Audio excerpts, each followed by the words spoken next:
ఓం అనే సౌండ్ని మనము విశ్వానికి కనెక్ట్ చేయాలి. మనం ఎందుకు పుట్టాము? ఈ తొందరపాట్లు, ఈ పరిగెత్తడాలు, ఒకరిని కించపరచడాలు, డబ్బుల విషయంలో గొడవలు, ఇవన్నిటికీ ఓంకారమే అన్నిటికీ మూలము.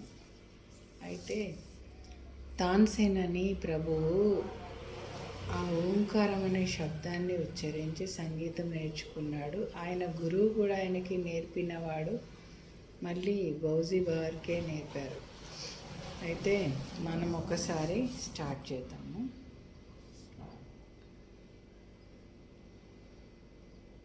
ముద్రలు ఇవి. ఇది కాన్సన్ట్రేషన్ ముద్ర,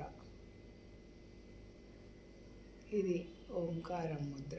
ఒక్కొక్క ముద్రకు ఒక్కొక్క రిలాక్సేషన్ దొరుకుతుంది. మనం ఒక్క ముద్రతో స్టార్ట్ చేద్దాం. ముందుగా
దేనికైనా కంటి చూపు పోయినా, ఏది జరిగినా, ఏమైనా యూనివర్సల్ కరెక్ట్ అయ్యి ప్రార్థిస్తే నీకు అన్నీ వెళ్ళిపోతాయి బాధలు.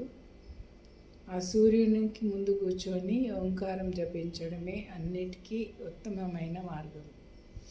చూడండి, నాకు ఒక్క నిమిషంలో ఎంత పవర్ వచ్చిందో. చిన్నగా మొదలుపెట్టాను ఓంకారాన్ని, నా గొంతు కూడా లేదు. చిన్నగా మొదలుపెట్టిన ఓంకారం ఇప్పుడు ఎంత పెద్ద స్థాయికి వెళ్తుంది చూడండి. ఓ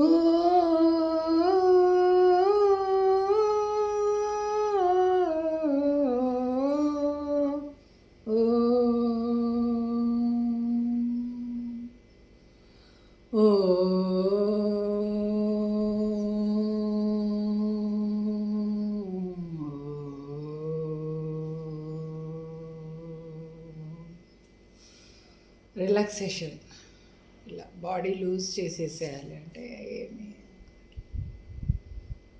బాడీని మళ్ళీ పికప్ చేయాలి ఓంకారంతో. ఎలా? ఓ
ఇలా రిలాక్సేషన్ అయిపోవాలి.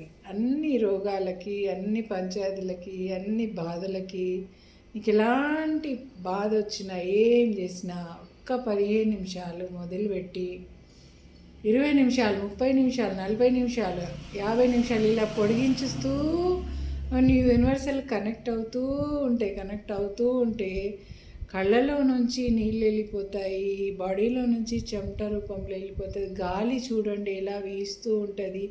ఆ శబ్దానికి దీపం పెట్టుకోవాలి ఎదురుగా. ఆ దీపమే ఓంకారము. శివుని ఫోటో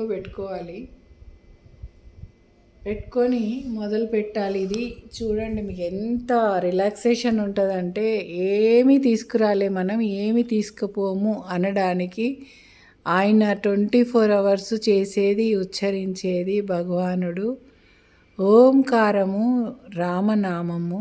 ఓం ఓం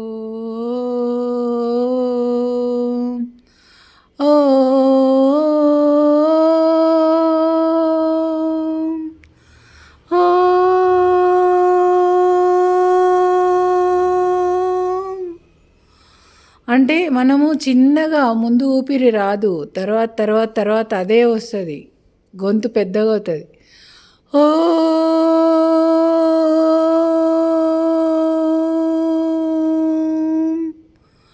ఓంకారమే నాదము, నాదమే అన్నిటికీ గానము, గానమే సంగీతము, సంగీతమే సుస్వరాలు, సుస్వరాలే సా రి గా మా పాద నిసలు. ప్రతి శబ్దము, ప్రతి రాగము, ప్రతి భాష, ప్రతి సంస్కృతము ఈ ఓంకారం నుంచి, యూనివర్సల్ నుంచే పుట్టినాయి. కాబట్టి దానిని ఆశ్రయించండి. ఓ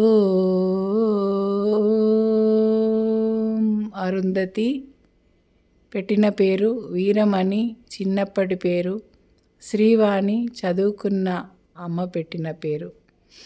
ఓ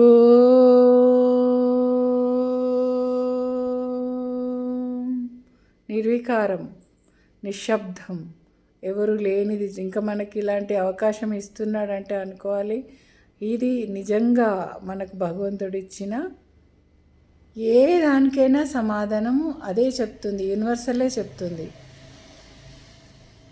మీకు ఎలాంటి ఆన్సర్ కావాలన్నా నిశ్శబ్దమే చెప్తుంది. ఈ కర్మలలో పడి కొట్టుకుపోకండి అనడానికి ఇది మనము ప్రారంభించాలి. కర్మలు, కర్మెన్క కర్మ, కర్మెన్క కర్మ. కర్మ అంటే పనుల వెంట ఒకదానికొకటి చేస్తూనే ఉంటాం. ఇంకా మనకు ముగింపు అనేది లేదు, అన్లిమిటెడ్. మనకి ఇంకా 100 సంవత్సరాలున్నా, 300 సంవత్సరాలు బ్రతికినా, 300, 400 సంవత్సరాలు బ్రతికిన దశరథ మహారాజు కూడా కర్మెన్క కర్మ యుద్ధాలు, గెలవడాలు చేస్తూనే ఉంటారు.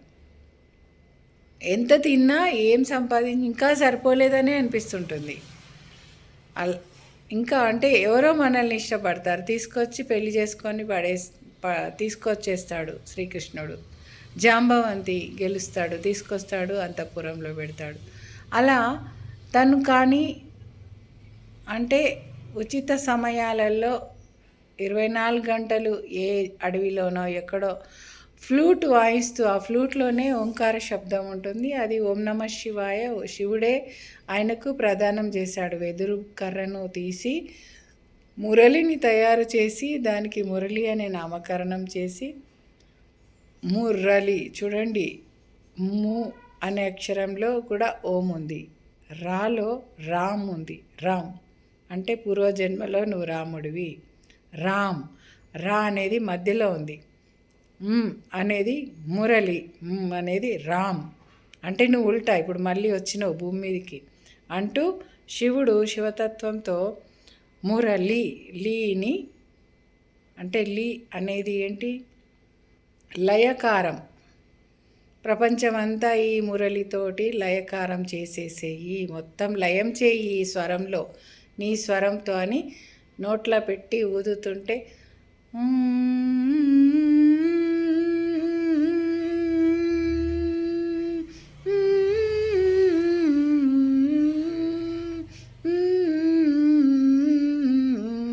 అలా మురళిని ఇలా ఫ్లూట్ వాయిస్తూ ఆయన మొత్తం లయం చేసేసాడు. ప్రపంచాన్ని విని ఇలా మైమర్చిపోయేటట్టు చేశాడు ఆ రాధా మురళి. రాధాకృష్ణ మురళీ గానం. అది. ధన్యవాదములు.